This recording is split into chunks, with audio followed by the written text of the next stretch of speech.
à une corruption politique, c'est-à-dire quoi? Vous avez des gouvernants qui sont en train de vouloir concourir pour devenir députés nationaux, députés provinciaux et même président de la République. Vous en avez en grande partie qui, pour la mobilisation, sont obligés de sortir de l'argent pour que les gens viennent, n'est-ce pas, les entendre dans leurs meetings, pour que les gens viennent les entendre dans leurs manifestations politiques. C'est regrettable. Lorsque je me rappelle de mon feu grand-père Étienne Tshisekedi, de heureuse mémoire, qui, à chaque fois qu'il faisait des grandes manifestations, il n'y avait pas un sou qui sortait pour la mobilisation. Mais aujourd'hui, les hommes politiques sont obligés de donner de l'argent, sont obligés de donner des t-shirts afin de rabbêtir même cette population, de sorte à avoir une masse à démontrer à la face du monde comme pour dire que nous sommes populaires. La popularité ne s'achète pas. Non, mais il faut regarder les images. Vous êtes journaliste, faites des investigations, vous allez voir combien nous avons, nous, accusés. Ces gens-là. Il y a une vidéo que Matata Ponyo est en train d'indexer pour Kagame. Oui. Vous l'affirmez? Oui, je l'affirme. Le problème, ce n'est pas seulement... Il faut que notre peuple arrive à maturation et à maturité. Le problème n'est pas d'indexer le Rwanda. Vous savez que notre pays, que vous voyez aujourd'hui, le Rwanda a combien d'habitants?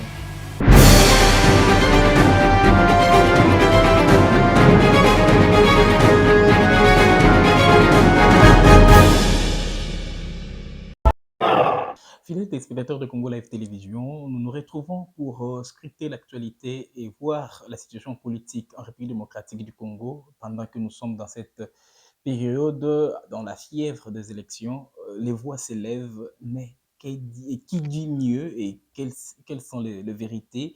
En face de nous, nous avons aujourd'hui M. Aristote Tshibwabwa. Il est le président de la Ligue des jeunes du parti politique LGD, parti cher à Matata Ponyo. Il est aussi question de savoir quels sont les sentiments, quels sont les pressentiments aussi pour ces ralliements entre LGD et Ensemble pour la République. Nous allons décrypter l'actualité, le processus électoral, la CENI. Nous allons voir tous ces voix qui s'élèvent pour contester. Est-ce nous aurons bel et bien des élections et des élections transparentes et crédibles pendant que Moïse Katumbi et Matata Ponyo sont en train de battre campagne à l'est de la RDC. Monsieur Aristote Tshibwabwa, salutations et bonjour.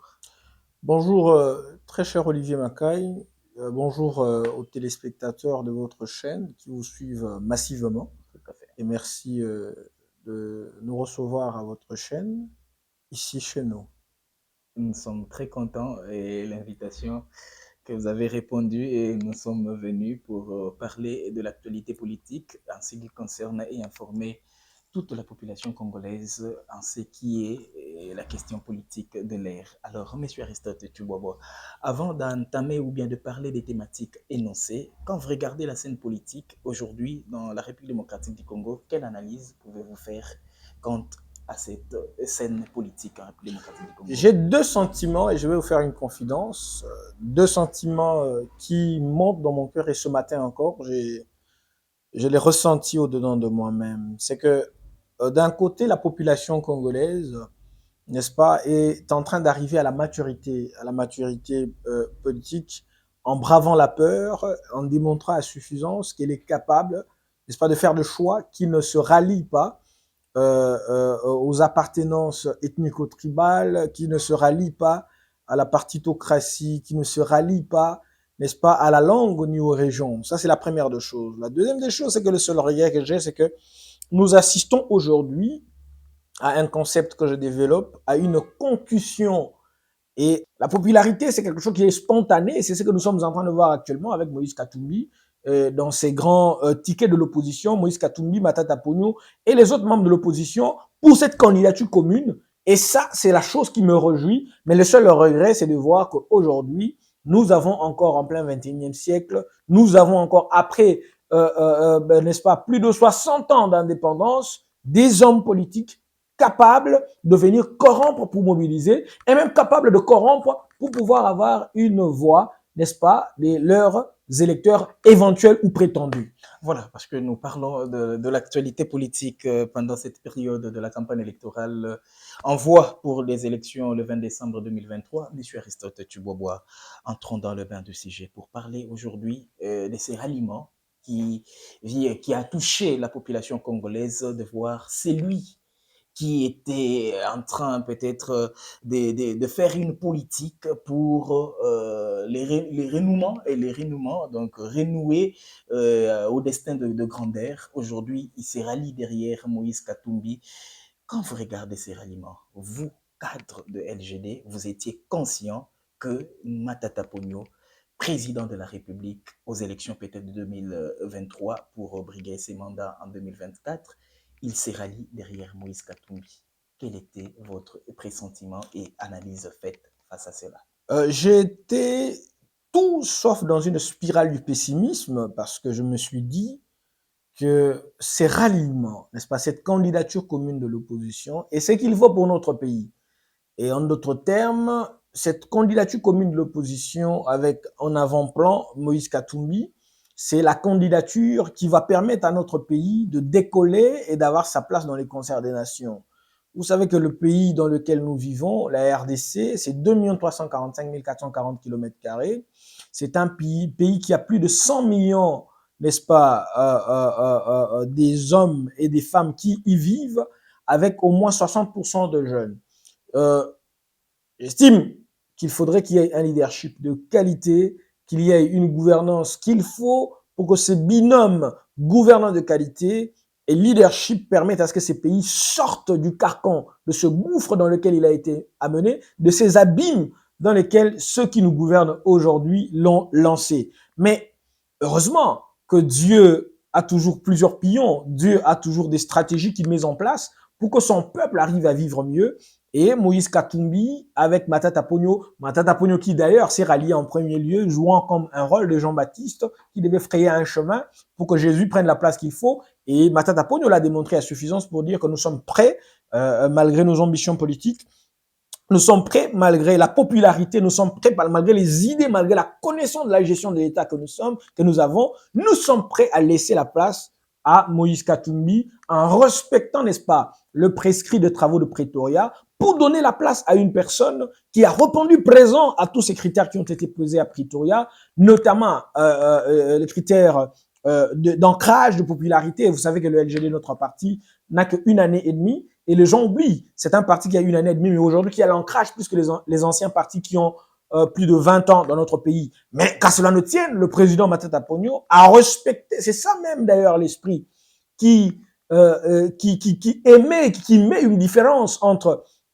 le président Matata Ponyo et le président de la République, Félix Tshisekedi, qui lui, à Genève, malgré les accords convenus, malgré le fait que Martin Fayulu avait pris de l'avant, lui a refusé d'accepter, n'est-ce pas, l'esprit des accords convenus bien avant, préalablement, pour céder la place à ses sentiments personnels, à ses envies, n'est-ce pas, d'avoir et de briguer le mandat. Mais Matata Ponyo n'a pas regardé cela. Matata Ponyo s'est dit, nous sommes entendus à Pretoria, nous avons envoyé, n'est-ce pas, des émissaires ayant le plein pouvoir et donc le plénipotentiaire ont amené ces travaux-là et nous acceptons, j'accepte moi Matata Ponyo de m'engager à respecter l'esprit des accords de Pretoria et à laisser la place à Moïse Katumbi pour que le Congo gagne et que le peuple congolais vive de manière aisée, stable et dans un pays où il fait beau vivre. Est-ce qu'aujourd'hui, quand vous regardez ces ralliements, vous regardez ces deux têtes de la scène politique et prendre le même chemin, est-ce que vous regardez face à un candidat aussi qui est en plein pouvoir, Félix-Antoine Tshisekedi Tshilombo, battre campagne et réussir en janvier 2024? Je pense qu'il faudrait que notre peuple, et surtout vous, journalistes, fassiez la part de choses. Aujourd'hui, le président Tshisekedi, beaucoup de gens qui sont autour de lui le mentent. Il y a des gens qui doivent avoir de l'argent pour mobiliser pour que le président, en venant, qu'il se dise que je suis populaire. Mais malheureusement, ça ne marche pas. Est-ce que vous avez des preuves que les collaborateurs du chef de l'État sont en train de mobiliser? Je ne suis pas porte-parole. Je ne suis pas porte-parole de ces gens-là, ni du président de la République. Je suis cadre membre du comment on appelle ça, du LGD, et peut vous dire qu'ensemble, avec le grand ticket de l'opposition Congo Yamakasi, pour nommer cette grande, cette giga méga structure de l'opposition qui veut mettre en avant, n'est-ce pas, les intérêts de la nation en donnant la place à Moïse Katumbi de prendre de l'avant, que aujourd'hui, le président Tshisekedi a du mal à mobiliser. Parce que tous ces gens, et les images parlent. Ce n'est même pas moi. Les images parlent. De l'Est et puis Félix Antoine. Exactement. Les images nous démontrent qu'ils sont obligés de donner de l'argent pour que les gens viennent. Même au stade de Martyr, ça a été le cas. Parce que les gens qui venaient sont venus en prestation de service. Ce matin, j'ai vu un autre membre, n'est-ce pas, de l'Union Sacrée, un candidat député quelque part, qui a amené les gens à venir dans ces manifestations pour leur donner 6 000 francs. Et n'ayant pas donné un papa qui était venu pour répondre présent, qui a presté et qui attendait ces 6 000, ne l'ayant pas reçu, le papa n'a pas supporté, il est mort. J'ai l'information, mais c'est sur les médias. Pourquoi je vais vous mentir? C'est sous les médias. Donc, on a appelé quelqu'un dans les manifestations pour qu'ils viennent, n'est-ce pas, renflouer leur manifestation de l'Union Sacrée pour l'un de leurs membres, candidat député national. Et lui, il a répondu présent. Il a promis qu'il va venir et il a répondu à sa promesse parce que, comme vous le savez, l'Union Sacrée promet mais ne réalise pas. Ce papa a promis et est venu réaliser. L'Union Sacrée, nous voyons avec, c'est les tickets quand même qui portent le président Félix Antoine Tshisekedi Tshilombo. Nous avons vu des réalisations. Mais je suis normal de vous parler du président Tshisekedi. Mais nous avons vu des résultats quand même. Le résultat. Il y a Mama Imo qui est aujourd'hui, qui a revêti quand même une belle robe. Oui. Il y a le Elengesa, la route Nzolana, oui. Juste à côté de vous ici. Oui. Tout cela, est-ce que ne comporte pas. C'est-à-dire que vous oubliez que le président Tshisekedi avait promis, par exemple, puisqu'il vient de partir il n'y a pas longtemps ici à l'Équateur, il avait promis qu'il devrait construire, n'est-ce pas, une université et qu'à son retour, la deuxième fois qu'il serait venu, les gens de l'Équateur, n'est-ce pas, verront qu'il y a une université moderne et rien à envier à Harvard, rien à envier, n'est-ce pas, à Sorbonne.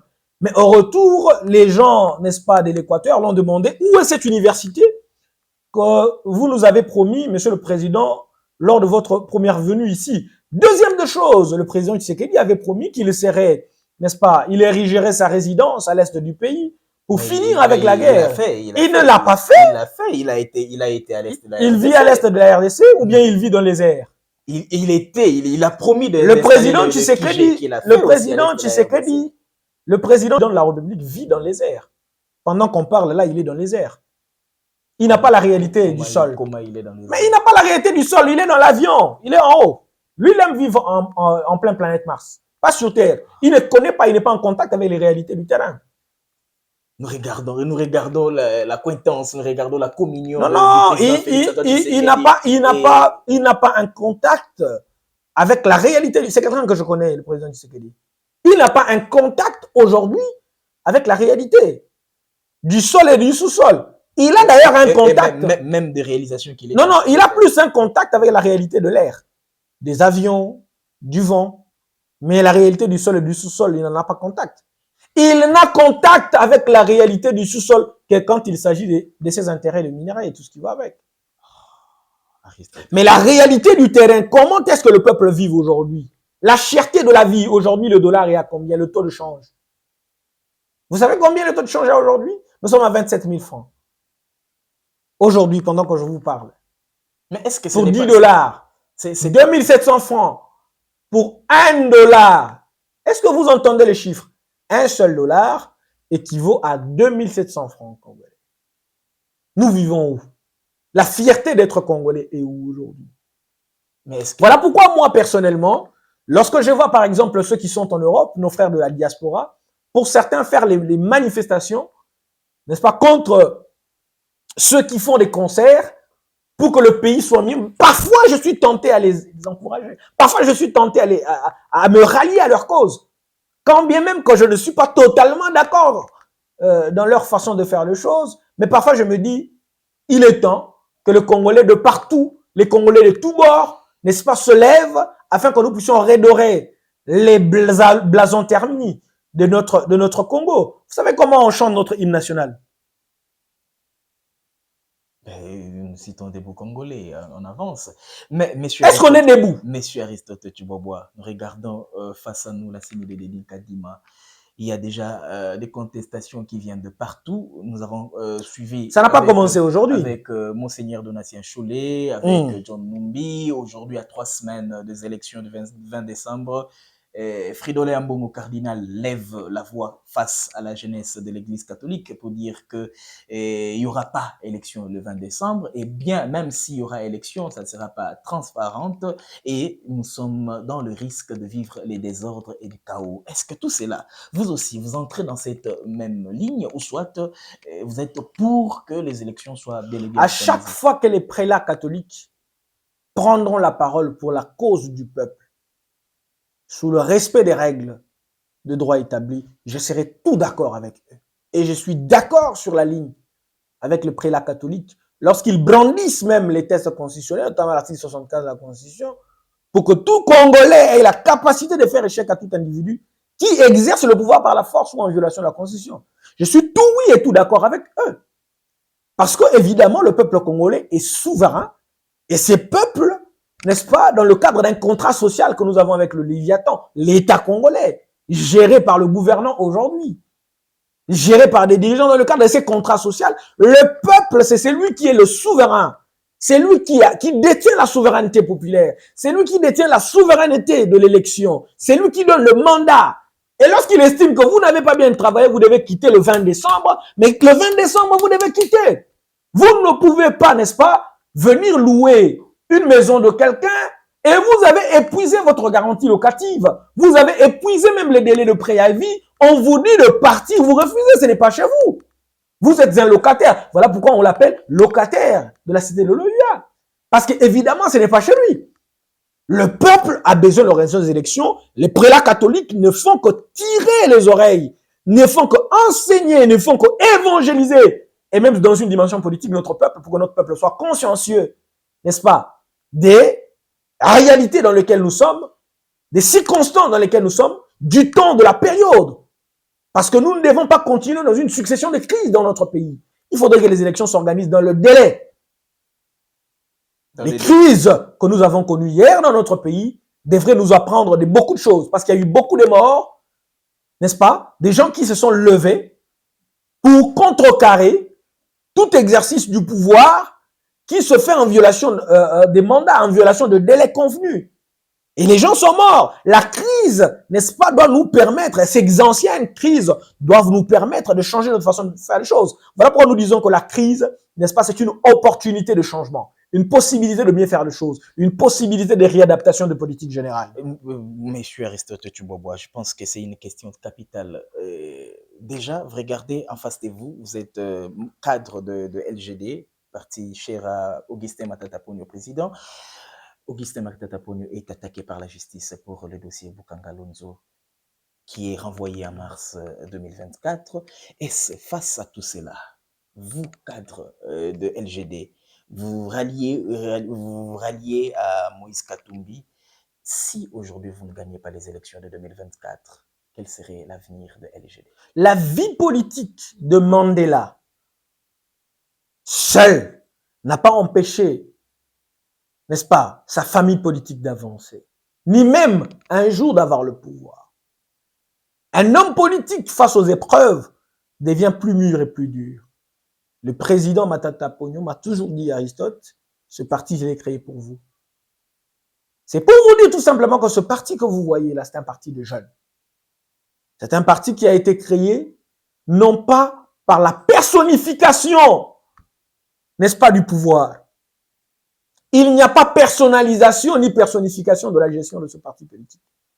Il n'y a pas confusion entre la personne physique de Matata Ponyo et la personne morale du LGD, qui d'ailleurs a une personnalité juridique distincte de Matata Ponyo, qui peut rester en justice sans pour autant que Matata Ponyo ne soit là, qui peut poser des actes, qui a des droits et des obligations, qui répond, n'est-ce pas, aux règles de droit établies par les lois du pays, notamment celle de 2001.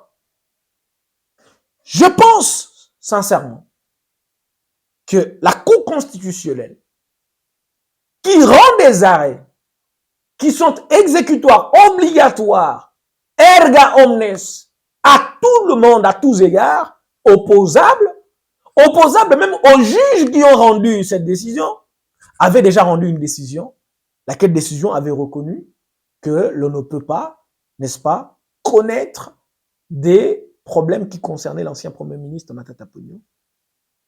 Et puisque les arrêts de la Cour sont exécutoires, cela s'est exécuté. La Cour est revenue sur sa propre décision. Nous avons vu les jeux de ping-pong, Cour constitutionnelle, Cour de cassation, et nous avons vu la Cour de cassation, sans texte ni base juridique, saisir la Cour constitutionnelle pour l'interprétation d'une disposition constitutionnelle, alors qu'elle n'est pas habilitée à saisir la Cour constitutionnelle. Et aujourd'hui, nous sommes encore devant la Cour constitutionnelle. Cette même Cour constitutionnelle nous renvoie au mois de mars. Le président Matata Ponyo, un homme d'État, accepte de répondre. Mais il n'est pas fébrile. Il accepte de répondre. La même Cour qui a demandé à ce qu'il puisse juger Matata Ponyo par défaut. Tout cela en mois de mars. C'est pour vous dire quoi? La Cour est arrivée à bout de souffle et elle est déshabillée de sa sacralité. On appelle cette juridiction la haute juridiction. Dans d'autres pays, elle est qualifiée de conseil constitutionnel. Par ailleurs, on parle de ces juges comme des juges nobles. Les juges constitutionnels, dans l'exercice de leur mission, ne se confient qu'au texte constitutionnel ou à la Constitution. Ils ne prennent pas des injonctions venant d'un homme politique, fut-il président de la République, président du Sénat ou de l'Assemblée nationale. Non, non, non, non, non. La Cour constitutionnelle ne peut que dire le droit sur base de la Constitution de la République, des textes constitutionnels, de son règlement d'ordre intérieur et tout ce qui va avec. Parce que c'est une juridiction en chef.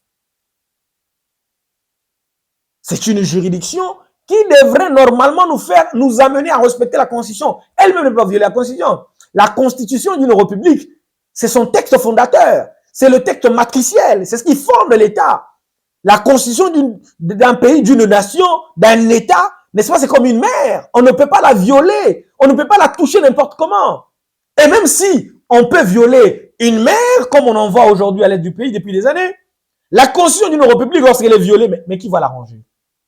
Qui va réparer? Parce que qui va réparer les viols contre la Constitution? Nous allons chuter par... Qui va violer? Qui va réparer les viols? Nous allons chuter par vous, mais avant de chuter, cette question qui aujourd'hui fait mal à la toile, même dans des comptes Twitter et partout, cette question de popularité. Moïse Katumbi et Matata Ponyo, de l'autre côté, dans l'Est de la RTC, ils ont commencé à Kisangani, passant par Bazuele, Otuele, Isiro, jusqu'à Goma, aujourd'hui Bukavu. Nous regardons Félix Antoine Tshisekedi Tshilombo et Stade de Martyrs, Congo Central, aujourd'hui Ngiringiri, Kanluka, et après, aujourd'hui dans le Grand Équateur, Bouende, partout Mbandaka. Sur la toile, Moïse Katumbi et Matata Ponyo sont en train de faire le biaka. Sur la toile, vous dites? Il y a des images. Vous parlez de la toile? Des images. Vous avez sans les vues. Les images que vous avez, ce sont des images des femmes et des hommes de nuit, ou bien vous avez des réelles images de terrain? Les images que vous avez, c'est quelles images? Vous les prenez dans quelle planète?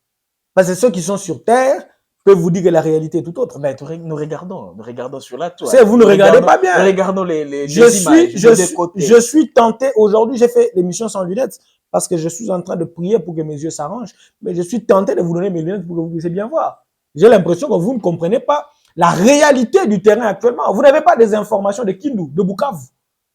Vous n'avez pas des informations de Kisangani. Vous ne voyez pas comment Wakumbingu et Wamubible sont en train, c'est un grand duo. Wakumbingu et Wamubible. Vous ne voyez pas comment ces deux personnalités, avec les autres membres de l'opposition, dans le cadre d'une candidature commune, sont en train d'enchanter la foule.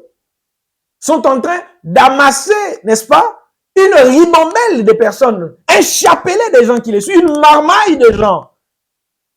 Mais j'aimerais vous dire qu'aujourd'hui, Moïse Katumbi est en train de nous démontrer à suffisance qu'il est possible, n'est-ce pas, avec un peu de soutien des Congolais, comment l'UDPS peut être démaquillé, déshabillé de toute sa substance.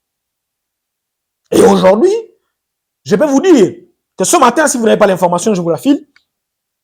Hier, le président Matata Pogno a arrangé le terrain à Kindu. Il y a Ofele, il y a Mbongote, il y a Ofele. Il a arrangé le terrain pour que Moïse Katumbi, en venant, qu'il vienne trouver un terrain balisé. Il lui a donné son Kindu natal. Il y prend, serré sous le gâteau, prêt à craquer. Mais qu'à cela ne tienne, ce matin où Moïse Katumbi devait venir, vous n'avez pas entendu ce qui s'est passé. D'abord, on a commencé à casser le podium sur lequel il devait tenir le meeting. Et ensuite, aujourd'hui même, il y a eu mort d'homme. Il y a eu mort d'homme. On a tiré à bout portant. Parce que les gens étaient venus pour entendre Moïse Katumbi. Aux côtés de Matata Pogno. De Franck Djongo, des autres. Jean-Claude Vouemba, que j'ai vu aussi récemment. C'est pour vous dire quoi? C'est pour vous dire tout simplement qu'aujourd'hui, la peur a changé de camp. La peur a changé de camp. La peur a changé de camp, messieurs. Voilà pourquoi on est en train de refuser que les paisibles citoyens viennent entendre les contradictions de gestion du régime Tshisekedi de l'Union sacrée. Parce qu'il y a une contradiction dans la gestion. C'est le même candidat qui est en face de vous, Félix-Antoine Tshisekedi Tshilombo, qui brandissent en face de la population. Il dit qu'il y a des candidats des étrangers, il y a des candidats. Qu'est-ce que vous entendez par candidat? Il y a des candidats qui ont peur de citer Paul Kagame et d'indexer Paul Kagame. Vous pensez Matata Pogno et Moïse Katumbi. Non, mais il faut regarder les images. Vous êtes journaliste. Faites des investigations, vous allez voir combien nous avons, nous, accusés. Ces gens-là. Il y a une vidéo que Matata Pogno est en train d'indexer Paul Kagame. Oui. Vous l'affirmez? Oui, je l'affirme. Le problème, ce n'est pas seulement... Il faut que notre peuple arrive à maturation et à maturité. Le problème n'est pas d'indexer le Rwanda. Vous savez que notre pays que vous voyez aujourd'hui, le Rwanda a combien d'habitants? Il a moins d'habitants que la République. Nous, le Rwanda peut entrer, les habitants du Rwanda peuvent entrer dans notre pays au moins 10 fois. Nous sommes un grand pays quand même. Nous avons 9 voisins. Nous n'avons pas que le Rwanda comme voisin, nous avons 9 voisins. Après l'éclatement du Soudan, notre pays est aujourd'hui 2e grand pays en termes de superficie après l'Algérie. Et je vous ai dit tout à l'heure, nous faisons 2 345 440 km². Nous sommes dans un pays qui a plus de 100 millions d'hectares de terres arables, des richesses halieutiques, minérales, de toutes sortes, cobalt, tantal, manganèse, uranium, de l'or n'en parlons pas, du diamant. Nous avons tout pour être une grande nation, pour renforcer nos forces de sécurité, pour que l'armée congolaise soit même capable de combattre. Il faut amener à ce que cette armée soit mieux nourrie. Moi, je suis fils d'un militaire. Je suis fils d'un militaire, je suis petit-fils d'un militaire. J'ai sillonné le Congo. Je peux vous dire que le Congo mérite mieux.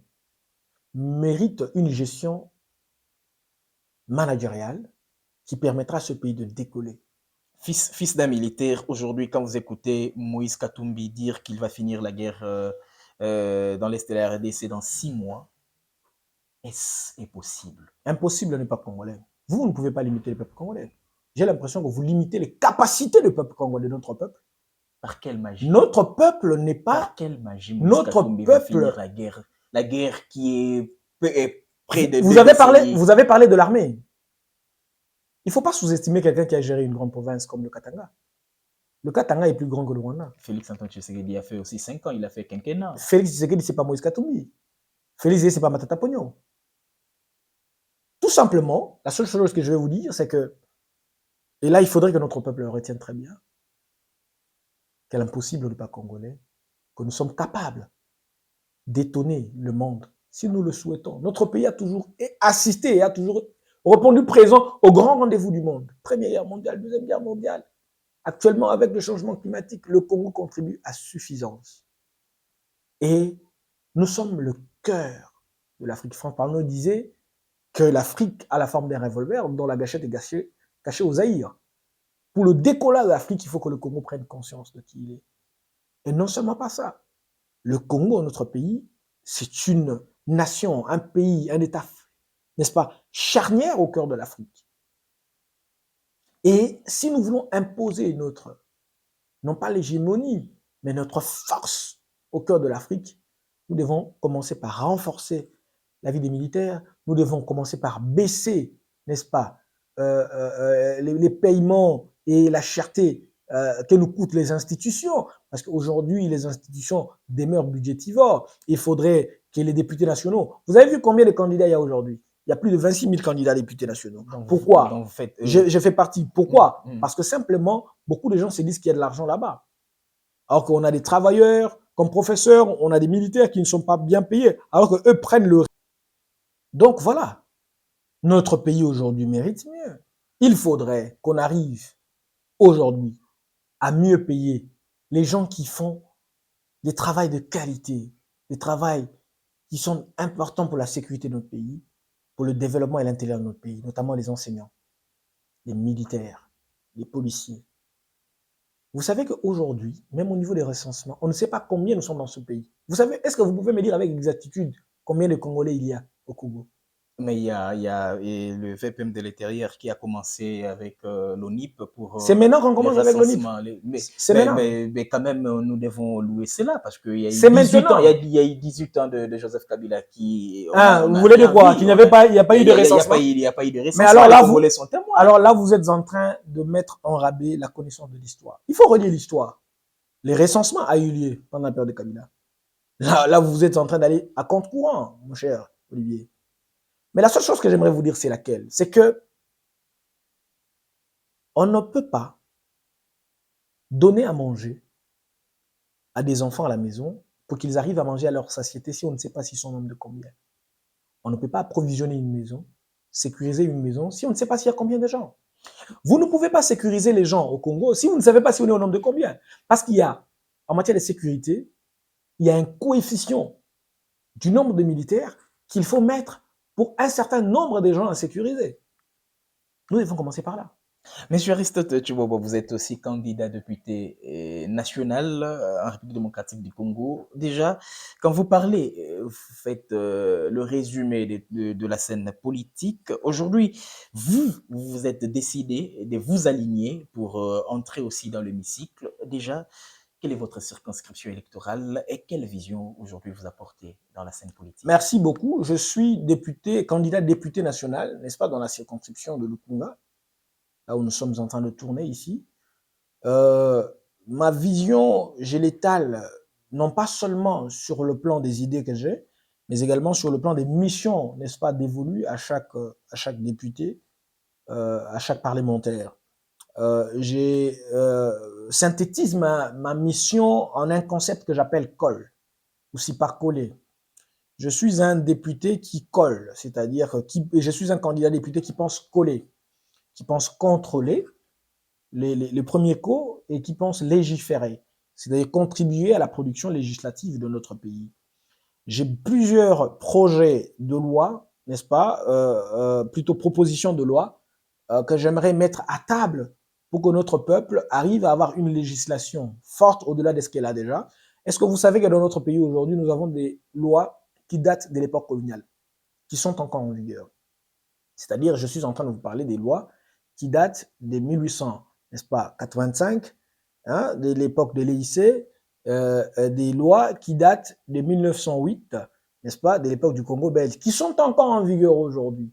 Lorsque vous signez des contrats, lorsque vous achetez, vous le faites toujours sous l'emprise ou sous l'empire de la loi, n'est-ce pas, qui porte sur les obligations conventionnelles et les contrats. C'est une loi qui date de l'époque coloniale, mais qui existe encore jusqu'à aujourd'hui. Ce que je voudrais vous dire, c'est que nous avons des propositions de loi qui tiennent compte des réalités actuelles. Il y en a plusieurs. Je vais vous donner l'exemple simple aujourd'hui. Je vous ai dit tout à l'heure qu'il est important de faire le recensement de la population pour pouvoir les sécuriser. Très important. Vous savez que sous d'autres cieux, il y a une possibilité d'avoir une police privée. C'est-à-dire qu'au-delà de la police que nous avons aujourd'hui, nous avons des sociétés de gardiennage qui empilent Kinshasa aujourd'hui. Ces sociétés peuvent prendre, n'est-ce pas, des contrats avec l'État congolais pour commencer à sécuriser des quartiers entiers, commencer à sécuriser des secteurs entiers dans un premier temps, avant que l'État congolais ne mette sur pied un certain nombre des personnes capables de sécuriser et qui sont réellement provenant de l'armée. Deuxième des choses, j'ai beaucoup de législations parmi lesquelles je suis en train, je vais vous lire, je suis en train de réfléchir autour de la construction, n'est-ce pas, de routes par le privé. J'ai une proposition de loi sur ça parce que vous savez, aujourd'hui, si vous commencez à construire sur votre avenue une route, l'État congolais vient vous arrêter. Vous allez vous dire, mais je suis en train de contribuer à la beauté du quartier, mais comment on m'arrête? Parce qu'il y a une loi qui interdit cela. Il faudrait qu'il y ait, dans le cadre des partenariats publics-privés, une législation qui permette à ce que les privés puissent construire, mais encadrés par l'État. Les idées sont les gens. Nous avons également un problème aujourd'hui au niveau de Lukunga, le problème de l'électricité, de l'eau potable. Et moi, j'ai une réponse, n'est-ce pas, au problème des dessertes en eau potable. Mon idée, c'est de créer dans un premier temps les petits forages un peu ça et là, gérés par l'État, pour répondre d'abord aux problèmes ponctuels, aux problèmes actuels, en entendant que l'État mette en place des captages d'eau pouvant être capables de desservir plus que la plupart des gens dans notre circonscription de Lukunga, notamment Angaliema, Kitambo, dans les zones notamment Lingwala, Barumbu et Mongafula. Parce que Gombe a ses problèmes, mais pas vraiment. Et nous avons aujourd'hui un problème sérieux. C'est le problème du fait que vous avez beaucoup de diplômés qui finissent en droit, en économie, en médecine. Or que ce sont des sciences aujourd'hui qui ont beaucoup de diplômés, mais on a beaucoup de besoins ailleurs. J'ai une proposition de loi que j'ai déjà créée, qui est en place, avec au moins 70 articles. L'idée de cette proposition de loi est laquelle? C'est de faire en sorte qu'avant que tout enfant ne parte à l'université, qu'il fasse ce que j'appelle les études préalables de développement. Études préalables de développement, j'appelle ça les EPD. C'est-à-dire que ces études préalables de développement, c'est notamment l'agriculture, parce que les gens doivent manger aujourd'hui. C'est l'élevage, parce que les gens doivent bien manger. Alors, les études techniques pouvant permettre à ce que nous arrivions à servir notre peuple et que le problème de fait arrive à finir. Au-delà de ce que Kanyamaka s'est fait avec certains Congolais. Les bâtisseurs. Exactement, les bâtisseurs. Alors, je pense à beaucoup de choses. Nous avons aujourd'hui des embouteillages ça et là. Ces embouteillages-là, dans notre circonscription de Lukunga aujourd'hui, ça bat les pleins. Vous avez les travailleurs qui arrivent au travail de l'administration publique en retard. Et donc, l'administration est devenue inefficace. Parce que les gens arrivent soit en retard, soit ils arrivent très fatigués parce qu'ils ont fait 2-3 heures dans les embouteillages. Ils se sont réveillés à 3 heures, 4 heures pour arriver là-bas. Vous avez des élèves qui arrivent à l'école et qui s'endorment à l'école. Pourquoi? Parce qu'ils doivent se réveiller à 4 heures, à 3 heures. Parce qu'ils étudient à Gombe, mais ils habitent Mongafula. Dans mes propositions de loi, j'ai une proposition de loi qui va permettre à ce que notre pays arrive à mettre fin aux embouteillages. Oui, je vais dévoiler ça incessamment. Par quel moyen? Ça va concerner, je vous donne juste un exemple simple. Vous êtes dans des familles où vous avez 7 véhicules. 5 véhicules pour les enfants, 2 pour papa et maman. Tous travaillent à Gombe. Et le matin, tous sont sortis. Avec les 7 véhicules. Mais une seule famille avec 7 véhicules. Les routes que nous avons aujourd'hui dans notre pays, c'est presque les routes que les Belges nous ont laissées. On n'a presque pas construit assez de routes. On était combien à l'époque du Congo belge? Et on est combien aujourd'hui? Mais il n'y a pas eu de nouvelle création de routes. Parce que l'État ne veut pas s'assumer, notamment pour enlever des gens à une surface, construire des autoroutes et payer, exproprier pour compte d'utilité publique et puis payer ces gens-là. Leur donner des endroits intéressants. On a cette idée-là d'expropriation pour compte d'utilité publique pour ouvrir les artères, avoir, n'est-ce pas, des espaces où nous pouvons passer comme des autoroutes, où vous avez les 8 bandes, 6 bandes. Et au-delà de cela, avec ceux-là, par exemple, qui ont 7 ou 8 véhicules à la maison, nous allons mettre en place un principe que j'appelle la SVP. La sortie des véhicules par plaque. Aujourd'hui, lundi, donc les jours impairs, c'est des véhicules à plaque impaire qui sortent. Les jours pairs, c'est des véhicules à plaque paire qui sortent. J'ai une loi sur ça. Et si une personne qui a juste un véhicule à plaque impair et que le jour pair, il doit laisser le véhicule à la maison? Il laisse ça à la maison. La loi est dure, mais c'est la loi dans un premier temps. Dura lex, sed lex. La loi est dure, mais c'est la loi. Merci. Monsieur Aristote Tchiboboa, vous êtes parti à Lukunga. Lukunga, vous savez que c'est la Ligue des gens et la Ligue des champions pour les élections. Ça veut dire quoi? Démocratique du Congo. Ça veut dire quoi? Toutes les grandes figures. Donc, vous voulez dire que... Est-ce que vous êtes préparé? Je suis très préparé, mais je vous parle ici des propositions de loi. Vous êtes en face de quelqu'un qui a vécu dans cette circonscription, donc quelqu'un qui connaît les réalités de cette circonscription, quelqu'un qui est capable de répondre réellement aux problèmes de cette circonscription. Je suis là, Aristote Chiboboa. numéro 830. Je suis là. Je vous parle des réalités que je connais dans ma circonscription. Je vous parle des problèmes, des banditismes urbains. Je connais les problèmes de ma circonscription et je compte répondre à cela. Non pas parce que je suis fils d'un militaire, non pas parce que je suis pauvre, mais parce que j'ai des idées. Voilà, merci beaucoup à tous ceux-là qui ont suivi M. Aristote Tchiboboa, cadre de LGD, et candidat aux élections nationales, la circonscription de Lukunga. Message à ta base, à la population congolaise.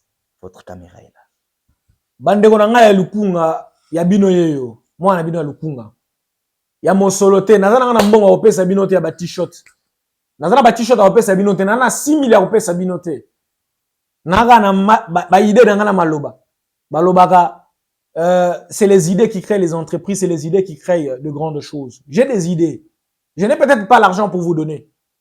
Je sais que vous êtes nombreux à la manifestation, mais ouais, transport, na balar wana te. Donc ceux là on na balar ya voter nga pona pesa bino balar na balar wana te. Votez pour moi par rapport à mes idées, votez pour moi parce que j'ai besoin de faire un travail de contrôle. Ceux-là qui vous donnent de l'argent aujourd'hui sont en train de faire une prestation de service. Vous venez pour faire une prestation de service et ils vous payent. Pour eux, ils ne seront plus redevables parce qu'ils vous ont déjà payé. Quand ils partent au Parlement, ça sera pour leurs intérêts. Nous autres, nous avons des idées. Nous voulons faire un travail pour vous. Contrôler l'exécutif, le gouvernement, les services publics. Et puis légiférer, contribuer à la production législative de notre pays. Pas pour l'argent, mais parce qu'on a tout simplement des idées.